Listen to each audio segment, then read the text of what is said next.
The Moon-Eyed People, Cherokee accounts of the lost race.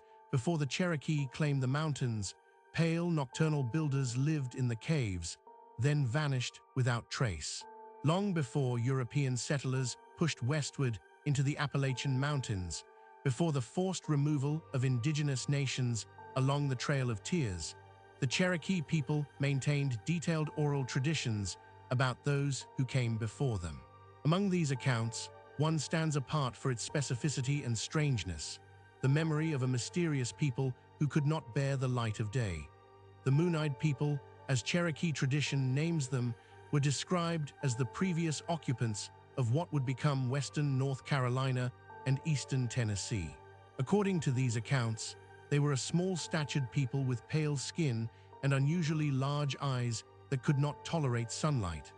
This sensitivity to daylight restricted them to nocturnal activity, emerging from caves and stone structures only after darkness fell across the mountain valleys. The first systematic documentation of these accounts reaches the historical record through Benjamin Hawkins, who served as the United States Indian agent to the Creek Nation in the late 18th century. Hawkins traveled extensively through Cherokee territory, meticulously recording the traditions and accounts shared by Cherokee informants.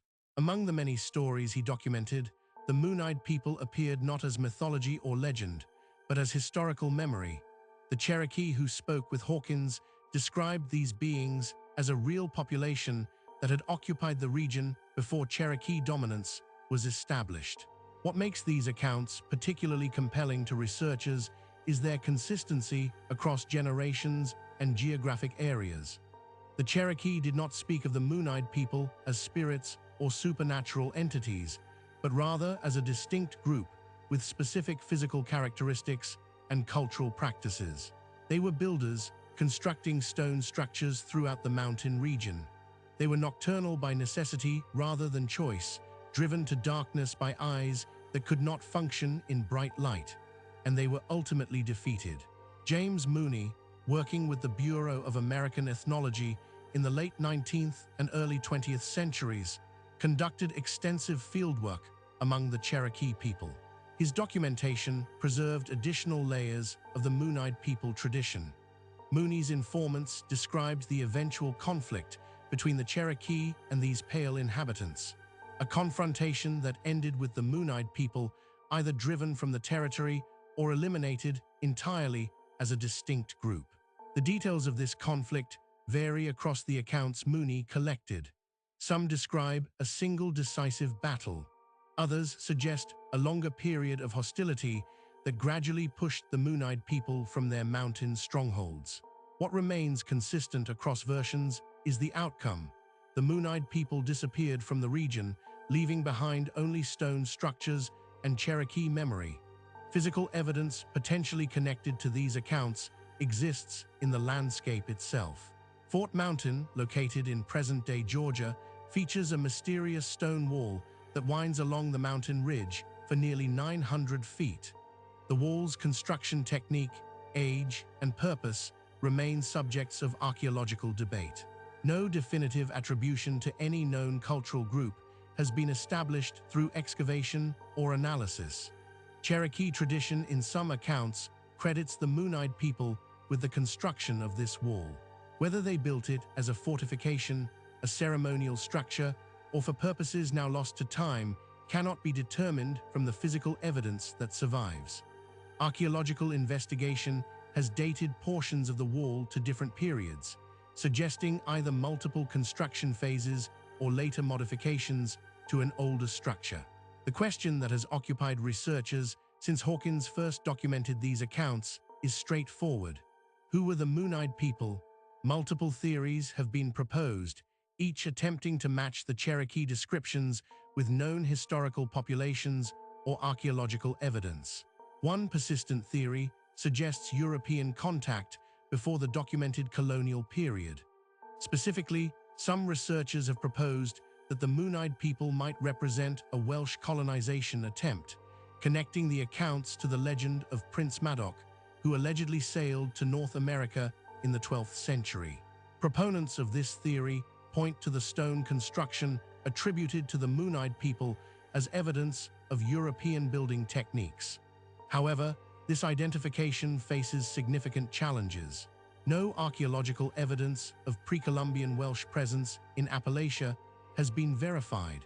The stone structures attributed to the Moon-eyed people show no distinctly European characteristics in their construction methods, and the physical descriptions provided in Cherokee accounts, particularly the extreme light sensitivity, do not align with characteristics of any European population. Other researchers have suggested the Moon-eyed people might represent a pre-agricultural indigenous population, displaced by the arrival of more technologically advanced groups. This theory positions the Moon-eyed people as an archaic population that maintained a distinct culture and possibly distinct physical characteristics through isolation in the mountain region. The challenge with this interpretation lies in the archaeological record of Appalachia, which documents multiple cultural transitions and population movements, but does not clearly identify a group matching the specific characteristics described in Cherokee tradition. The extreme light sensitivity described in the accounts is particularly difficult to explain through conventional archaeological frameworks. A third category of interpretation takes the accounts at face value, while acknowledging that the Moon-eyed people might represent something not easily categorized within current historical or anthropological understanding.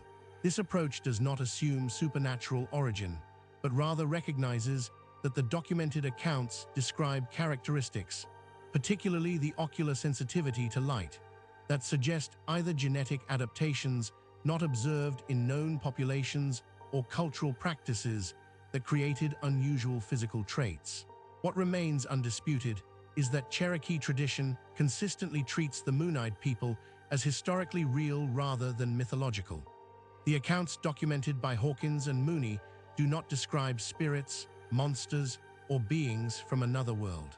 They describe a distinct human population with unusual characteristics that occupied the southern Appalachians before Cherokee arrival and were subsequently defeated in conflict.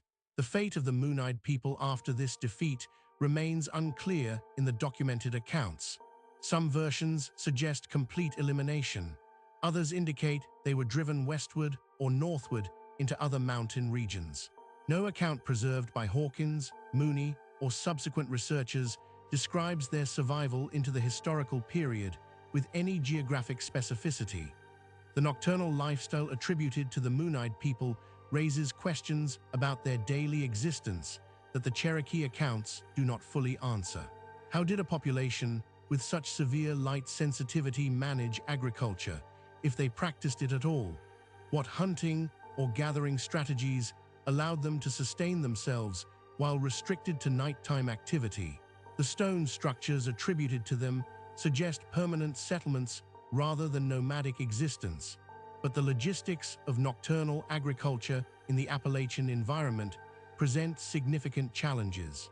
Modern researchers examining the Moon-eyed people tradition work with fragments, Cherokee oral accounts filtered through multiple generations and documented by observers who brought their own cultural assumptions to the recording process. The stone structures that might connect physically to these accounts cannot be definitively attributed without additional evidence, and the population itself, if it existed as described, left no unambiguous trace in the archaeological record. Yet the persistence and consistency of the tradition across Cherokee communities, separated by considerable geographic distance, suggests these accounts preserve genuine historical memory of something real. Whether that memory describes an unusual human population, a cultural group whose characteristics have been misunderstood or exaggerated through oral transmission, or something that resists conventional classification, remains an open question. The Moon-eyed people occupy a unique position in Appalachian supernatural research. They appear in documented accounts as flesh and blood inhabitants rather than spirits or cryptids. Their supposed characteristics, pale skin, large eyes, light sensitivity, suggest biological traits rather than supernatural powers. Yet no known population, either historical or contemporary, matches the complete profile described in Cherokee tradition. The conflict that ended the Moon-Eyed people's occupation of the region indicates they posed some form of challenge or threat to Cherokee expansion into the territory. Whether this conflict involved conventional warfare between competing groups or something more unusual cannot be determined from the surviving accounts. What remains clear is that the Cherokee who shared these traditions with Hawkins and Mooney spoke of real danger, real conflict, and real victory over a people who had held the mountains before them. In the absence of definitive archaeological evidence or genetic data that might identify the Moon-Eyed people with a known population, their story persists as one of Appalachia's most enduring mysteries. They remain documented in multiple independent accounts, attributed with specific characteristics and cultural practices, yet unidentified and unlocated in the physical record of human occupation in the region. The mountains of western North Carolina and eastern Tennessee hold countless secrets beneath their forested slopes. Among these, the Moon-Eyed people represent perhaps the most thoroughly documented, yet thoroughly mysterious, a population remembered in detail by those who displaced them, but invisible to every subsequent attempt at identification. If you found this case compelling, subscribe to Vanishing Roads for more documented paranormal investigations from around the world. This story was created with AI assistance based on documented case files. All events reference real investigations and reported incidents,